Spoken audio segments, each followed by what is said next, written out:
விக்கிரவாண்டி இடைத்தேர்தலில் அதிமுக போட்டியிடாததற்கான காரணங்கள் இதுவாகவும் இருக்கலாமே அப்படின்ற கேள்விகள், சில கேள்விகள் எழுது. இந்த கேள்விகள் ஒன்றா பார்க்கலாம். அதிமுக பயந்து விட்டதா? இதை தாண்டி போட்டியிட்டு தோல்வி என்பதை தாண்டி 3ஆம் இடம் சென்று விடுவோமோ?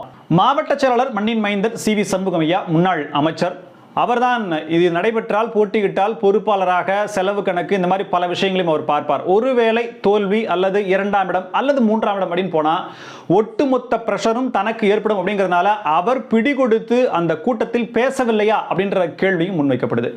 பாஜகவோடு அதிமுக கள்ளக்கூட்டணி அப்படிங்கிறது கடந்த தேர்தலில் இருந்தே ஒரு முக்கிய விஷயமாக பார்க்கப்படுகிறது. அதற்கான ஆமாம் என்று சொல்வதற்கான சில நிகழ்வுகள் நடந்திருக்கு. மறைமுகமாக பாமகவினுடைய வெற்றிக்கு அதிமுகவினுடைய வாக்குகள் செல்ல வேண்டும் என்பதற்காக இடைத்தேர்தலில் போட்டியிடாதது அப்படிங்கிறது ஒரு பார்வையும் முன்வைக்கப்படுது. மேடைக்கு மேடை கோடிக்கணக்கான தொண்டர்கள் என்று முழங்குகிறார்கள். விக்கிரவாண்டியில் இருக்கக்கூடிய கணிசமான அதிமுகவினுடைய வாக்காளர்கள், தொண்டர்கள், ரத்தத்தின் ரத்தங்கள் யாருக்கு வாக்களிக்க வேண்டும் என்கின்றதை தலைமை தெளிவுபடுத்துமா அப்படின்ற கேள்வியும் எழுந்திருக்கு. கூட்டணி கட்சியான தேமுதிகவிடம் இந்த முடிவை எடுப்பதற்கு முன் ஆலோசிக்கப்பட்டதா, அதிமுக தலைமை ஆலோசித்ததா அப்படின்ற கேள்வியை முன்னாள் அமைச்சர் ஜெயக்குமார் அவர்கள்ட்ட செய்தியாளர் சந்திப்பில் கேள்வி வைக்கிறாங்க. அதற்கு அவர் சொன்ன பதில் ஒரு திருப்திகரமாக இல்லையே அப்படின்ற பார்வையும் முன்வைக்கப்படுது. 2026 சட்டமன்ற தேர்தல் தான் அதிமுகவின் இலக்கு, பெருவாரியான வாக்குகளை பெற்று ஒரு மிகப்பெரிய ஆட்சி அமைக்க அப்படின்ற மாதிரியான பேசிட்டு வராங்க. ஆனால் அதற்கு முன்பு ஊரக உள்ளாட்சி தேர்தல், நகர்ப்புற உள்ளாட்சி தேர்தல் தான் வருது. விக்கிரவாண்டி இடைத்தேர்தலை தவிர்த்துட்டீங்க. அப்போது அந்த உள்ளாட்சி தேர்தலில் அதிமுகவின் நிலை என்னவாக இருக்கும் அப்படின்ற கேள்வியும் எழுந்திருக்கு. என்னதான் பிரச்சனைகள் இருந்தாலும், என்னதான் கலைவரங்கள், சண்டை சச்சரவுகள் இருந்தாலும், ஒரு தேர்தல் களத்தில் களம் காணாமல் ஒதுங்கி நிற்பதை தாண்டி அதிமுக ஒருங்கிணைப்பு குழு அப்படிங்கிறத சொல்ற அந்த 3 பேர் சொல்ற ஆலோசனையின்படி எல்லோரையும் ஒன்றிணைத்து ஒரு 10,000 வாக்குகள் அதிகமாக பெறுவதற்கான வாய்ப்புகளை அதிமுக தலைமை எடுக்காமல் இப்படி இடைத்தேர்தலில் போட்டியிடுவதில்லை அப்படின்ற முடிவு உள்ளபடியே தொண்டர்களுக்கு மிகப்பெரிய சோர்வை ஏற்படுத்தி இருக்கே அப்படின்ற கேள்வியும் வச்சிருக்கு. எது எப்படி இருந்தாலும், காரணங்கள் என்னவாக இருந்தாலும், நியாயப்படுத்தி பேசினாலும், குற்றங்கள் குறைகள் சொன்னாலும் இபிஎஸ் பயந்துதான் இந்த தேர்தலில் போட்டியிடல அப்படிங்கிற விமர்சனங்கள் தொடர்ந்து கேள்வி கணைகளால் தொலைத்தெடுக்கப்படுமே. இதை நம்ம பார்த்துக்கலாம், எதிர்கொண்டு விடலாம் அப்படின்ற நிலைமைக்கு தலைமை வந்து விட்டதா அப்படின்ற கேள்வி எழுந்திருக்கு. இந்த எல்லா கேள்விகளுக்குமான பதில்கள் என்னவாக இருக்கும் அப்படின்ற இன்ன காணொலியில் பார்க்கலாம். போட்டியிட்டால் தோற்று விடுவோம் அப்படின்னு அதிமுக தலைமை பயப்படுதான்ற கேள்விதான் பரவலாக முன்வைக்கப்படுது. ஏன்னா நாடாளுமன்ற தேர்தல் முடிந்து 1 மாத காலத்திற்குள்ளேயே இடைத்தேர்தல் அப்படிங்கிறது வந்திருக்கு. காரணங்கள் உண்மையிலே சொல்லப்படக்கூடியது, ஏற்றுக்கொள்ளக்கூடியதான். ஆனால் இப்போது இருக்கக்கூடிய ஒரு அதிமுகவினுடைய பலகீனமான நிலையில, பின்தங்கிய நிலையில் இருக்கக்கூடிய நிலையில இந்த தவிர்ப்பு, இடைத்தேர்தலில் போட்டியிட இல்லை அப்படிங்கிற மாதிரியான அறிவிப்பு அப்படிங்கிறது இன்னும் சோடை போக செய்வதாகத்தான் இருக்கு. இதை தாண்டி ஒருவேளை போட்டியிட்டு ஒரு 2ஆம் இடமோ, 2ஆம் இடம் வந்தா கூட வெற்றி தோல்வி அப்படிங்கிற மாதிரி வந்துடும். 3ஆம் இடம் ஒரு வேளை வரும் பட்சத்தில் அது மிகப்பெரிய விமர்சனங்கள் முன்வைக்கும் அப்படின்ற மாதிரியான ஒரு நம்பிக்கை இல்லாம தலைமை இருக்குதா அப்படின்ற மாதிரியான பார்வைகளும் முன்வைக்கப்படுது. இதை தாண்டி உண்மையிலேயே அந்த விக்கிரவாண்டி தொகுதியில் என்ன நிலவரம், யாருக்கு எவ்வளவு வாக்கு அப்படிங்கிறத கடந்த நாடாளுமன்ற தேர்தலில் வாக்குகள் பெற்ற விதங்கள், ஏன்னா அதுதான் ரீசன்ட் எலெக்ஷன், அதுல பெற்ற வாக்குகளை வச்சு நம்ம ஒரு வித்தியாசத்தை பார்க்கலாம். நடந்து முடிந்த நாடாளுமன்ற தேர்தலில் விக்கிரவாண்டி சட்டமன்ற தொகுதியில் பெற்ற வாக்குகளை பிரிச்சு பார்த்தோம் அப்படின்னா திராவிட முன்னேற்ற கழகம் 72,000 வாக்குகளை வாங்குது, அண்ணா திராவிட முன்னேற்ற கழகம் 65,000 வாக்குகளை வாங்குது, 7,000 வாக்குகள் வித்தியாசம். அடுத்ததாக பாட்டாளி மக்கள் கட்சி 32,000 வாக்குகள், அது பாஜக கூட்டணியில் இருக்குது. அதற்கு அடுத்ததாக நாம் தமிழர் கட்சி 8,000 வாக்குகள். சோ நம்ம ஃபர்ஸ்ட் இருக்கிற 2 இடத்தையும் எடுத்துட்டோம் அப்படின்னா 72-65 ஒரு 7,000 வாக்குகள் தான் வித்தியாசமா இருக்கு.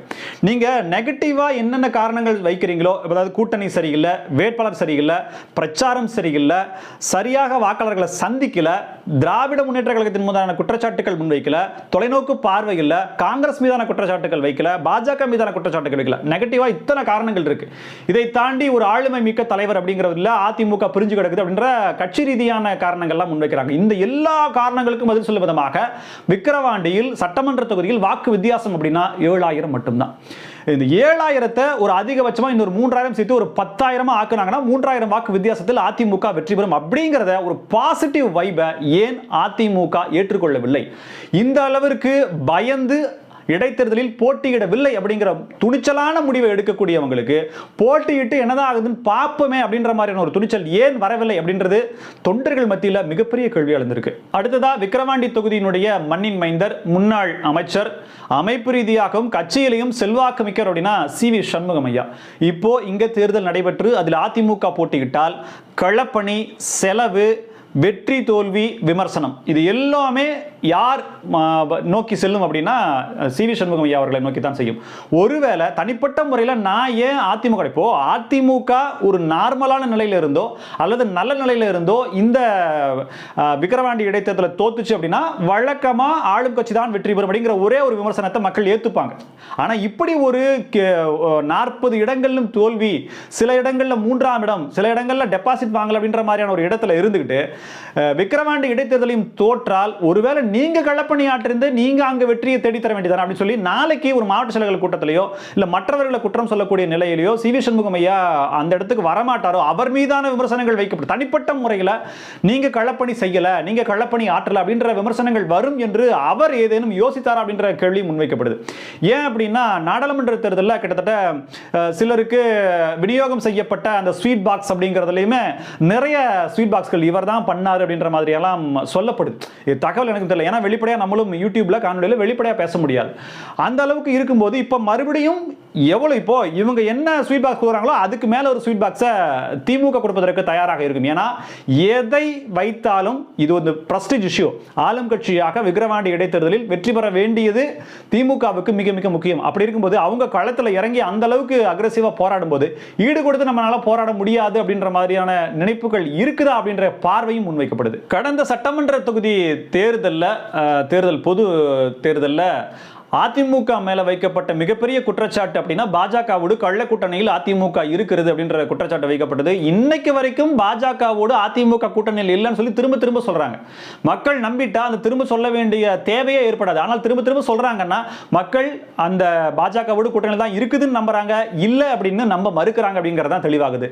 இந்த இடத்துலையுமே அதிமுகவினுடைய செயல்பாடு அதைத்தான் உறுதிப்படுத்துவதாக இருக்கிறது அப்படின்ற ஒரு சந்தேக கேள்வி கணைய வைக்கிற மாதிரி தான் இருக்கு. ஏன் அப்படின்னா இப்போ பாமக வழக்கமா இடைத்தேர்தல்களிலே போட்டியிடாது, இடைத்தேர்தலில் வேண்டாம், ஒரு சட்டமன்ற உறுப்பினர் இறந்து விட்டால் அவர் எந்த கட்சியை சார்ந்தவரோ அவருக்கு அப்படியே மறுபடியும் மீண்டும் அந்த கட்சி யாரை சேர்ந்தெடுக்குதோ அவங்களுக்கு பதவி பிரமாணம் செஞ்சு வச்சாரதா பரவாயில்லன்னு பல இடங்கள்ல அன்புமணி ராமதாஸ் ஐயா அவர்களுமே இன்னும் மருத்துவர் ஐயா அவர்களுமே நிறைய இடங்கள்ல சொல்லியிருக்காங்க. அப்படி இருக்கும்போது பாமகவும் பின்தங்கி தான் இருக்கு. அவங்க மாநில கட்சியினுடைய அந்தஸ்தை இழந்திருக்காங்க. கூட்டணியில் நினைச்ச அளவுக்கு ஒரு வாக்கு வங்கி கூட வாங்கல, வெற்றிங்கிறத தாண்டி வாக்கு வங்கி கூட அவங்க வாங்கல. அப்படி இருக்கும்போது அவங்களுக்கு ஒரு தேவை இருக்கு. களம் விக்கிரவாண்டி களம் அப்படிங்கிறது பாமகவுக்கு வெற்றி பெறுவதற்கான வாய்ப்புகள் இருக்கும் அப்படின்ற மாதிரியான பார்வைகள் முன்வைக்கப்படுது. இதெல்லாம் பார்த்து அவங்களே போட்டியிடுறாங்க. இப்போ இந்த அளவுக்கு இருக்கும்போது அதிமுக போட்டியிடல அப்படின்னா அது யாருக்கு சாதகம் அப்படிங்கிறது அதிமுக தலைமை யோசித்ததா? சரி, யோசித்து அதற்கான விடை வரும்போது அது நம்ம மேல கேள்வி கணைகளா வருமே, அப்ப அதுக்கு என்ன பதில் சொல்றது அப்படிங்கிறத கூட யோசிக்கலையா அப்படின்ற மாதிரியான பல கேள்விகள் முன் வருது. இப்போ அதிமுக போட்டியிடல அப்படின்னா அதிமுகவின் பால் இருக்கக்கூடிய அந்த வாக்குகள் எல்லாமே பாமகவில் இருக்கக்கூடிய வேட்பாளர்கள் செல்லக்கூடிய வாய்ப்பு அதிகமா இருக்கு. ஆப்வியஸ்லி இப்போ அதை தாண்டி திமுகவுக்கு கணிசமா போகும், நாம் தமிழர் கட்சிக்கும் கணிசமா போகும், எல்லோருக்குமே சமபலம் இருக்கு. ஆனால் பாட்டாளி மக்கள் கட்சிக்கு அதிகமா போறதுக்கான வாய்ப்புகள் இருக்கு. அப்போ மறைமுகமா பாரதிய ஜனதா கூட்டணியில் இருக்கக்கூடிய பாமக வெற்றி பெறவோ அல்லது அதிகப்படியான வாக்கு சதவிகிதத்தை வாங்கவோ அதிமுக உதவி செய்கிறது அப்படின்ற பார்வையை ஏன் வைக்கக்கூடாது? இதை மறுத்து என்ன காரணம் சொல்ல முடியும், என்ன பதில் சொல்ல முடியும் அப்படின்ற கேள்வியும் இங்கே எழுது. இந்த இடத்துல இன்னொரு கேள்வியும் எழுது. என்னன்னா அதிமுக தலைமை யாருக்கு வாக்களிக்கணும், தன்னுடைய தொண்டர்கள் அதிமுகவினுடைய உடன்பிறப்புகள் யாருக்கு வாக்களிக்கணும் அப்படிங்கிறத தெளிவுபடுத்தல. நாங்க போட்டியிடல அப்படின்னா அப்ப நீங்க யாருக்கு வாக்களிக்க சொல்றீங்க? ஏன் விக்கிரவாண்டி தொகுதியில் அதிமுக தொண்டர்கள் இல்லையா?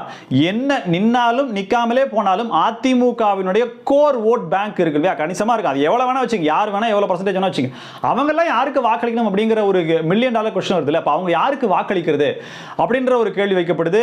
இது அங்க இருக்கக்கூடிய அதிமுகவினுடைய தொண்டர்களுக்கு ஒரு இன்னும் சொல்ல போனா ஒரு சோம்பேறித்தனத்தையும் ஒரு சோடை போகக்கூடிய என்னடா இப்படி தலைமை முடிவெடுத்துருச்சு அப்படின்ற மாதிரியான விஷயங்களும் பார்க்கப்படுது. இதன் கூடவே இன்னொரு கேள்வி என்னன்னா தேமுதிகவிடம் அதிமுக ஆலோசித்ததா? கூட்டணி அப்படிங்கிறது இன்னமும் இருக்கு. இடைத்தேர்தல் ஒரு நட்பு ரீதியா ஒரு தார்மீக அடிப்படையில் அவங்களை கூப்பிட்டு பேசி இருக்கணும். செய்தியாளர் சந்திப்பில் முன்னாள் அமைச்சர் ஜெயக்குமார் அவர்கள்ட்ட கேள்வியை முன்வைக்கிறாங்க. ஆனால் அவர் வந்து எனக்கு சரியா தெரியாம சொல்லக்கூடாது, பொதுச்செயலாளர் அவர்கள் தனிப்பட்ட முறையில் பேசி இருப்பார் அப்படின்ற பதிலை முன்வைக்கிறார். இந்த பதிலிருந்தே தெரியுது பேசினாங்களா இல்லையா அப்படின்ற சந்தேகத்தை முன்வைக்குது.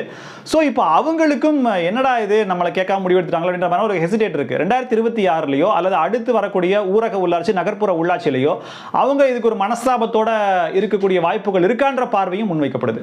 அடுத்து 2026 சட்டமன்ற தேர்தலை பத்தி பேசுறாங்க. அங்க அதிமுக பெருவாரியான வெற்றிகளை பெறும், அதிமுக தான் ஆட்சி அமைக்கும் அப்படின்ற மாதிரியான பார்வைகள்லாம் முன்வைக்கிறாங்க. ஆனால் திமுக 200+ அப்படின்ற மிஷனை ஆரம்பித்து அதற்கான செயல்பாடுகளை கட்டளைகளை அவங்க இப்போவே நடத்திக்கிட்டு இருக்காங்க. 40 இடங்களில் தோல்வி அப்படிங்கிறதுக்கு பிறகும் கூட ஒரு மாவட்ட செயலாளர் கூட்டம் இல்லை, ஒருவர் கட்சியிலிருந்து பொறுப்புகளிலிருந்து மாற்றப்படவில்லை, ஒருவர் கூட நீக்கப்படலை, யாருக்கிட்டையுமே விளக்கம் கேட்டு நோட்டீஸ் அனுப்பல, நேரில் விளக்கம் அளிக்கக்கூடிய வாய்ப்பை வழங்கலை. இந்த மாதிரியான விமர்சனங்கள்லாம் முன்வைக்கப்படுது.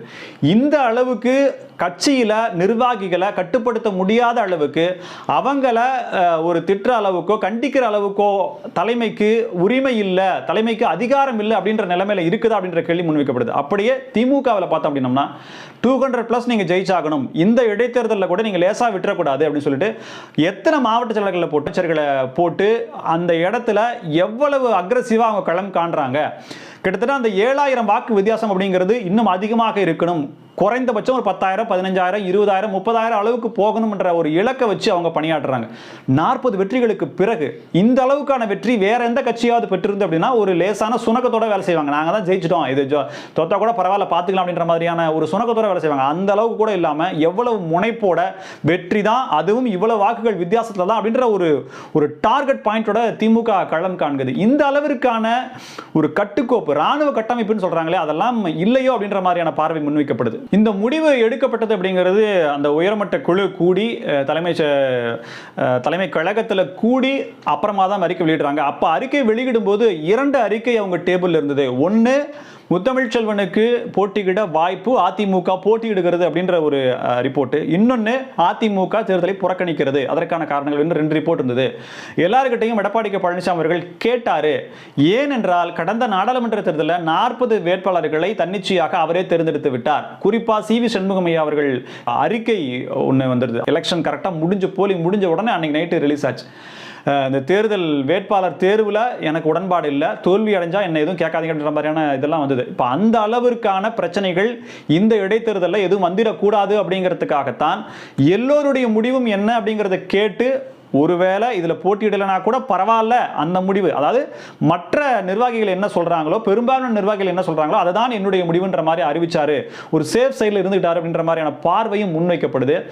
உள்ளபடியே இதை எடுத்து ஒரு இடைத்தேர்தலில் போட்டியிடக்கூடிய அளவிற்கான தெம்பு, இன்னும் சொல்ல போனால் அந்த என்ன காரணங்கள் சொன்னாலும் அதெல்லாம் எதிர்கொள்ளக்கூடிய, அதெல்லாம் மீண்டு வரக்கூடிய தைரியம் அப்படிங்கிறது அதிமுகவுக்கு குறைஞ்சு போச்சா அப்படிங்கிற பார்வையும் முன்வைக்கப்படுது. இது வரைக்கும் நம்ம நெகட்டிவ்ஸ் பேசியிருக்கோம். அதிமுகவுக்கு இருக்கக்கூடிய நெகட்டிவ்ஸ் என்ன, இந்த முடிவுல ஏற்படக்கூடிய எதிர்மறையான விளைவுகள் என்ன அப்படின்றது. இதுல ஒரு பாசிட்டிவ் இருக்கா அப்படின்றது பார்க்க போனோம், தேடணும் அப்படின்னம்னா 2026 அதிமுக பாமக கூட்டணிக்கான வாய்ப்பு, அதற்கான முன்னோட்டம் தான் இந்த விட்டுக்கொடுப்பு அப்படின்ற பார்வையும் முன்வைக்கலாம். ஏன் அப்படின்னா 2026 அதிமுக கூட்டணியில் பாமக இணைஞ்சது அப்படின்னா நிச்சயமாக கணிசமான தொகுதிகளில் ஒரு வெற்றி பெறக்கூடிய வாய்ப்பு, ஒரு டஃப் காம்படிஷனை கொடுப்பதற்கான வாய்ப்புகள் இருக்கு. ஆனால் அதற்கு பாமக கொஞ்சம் வலுப்பெற வேண்டும்.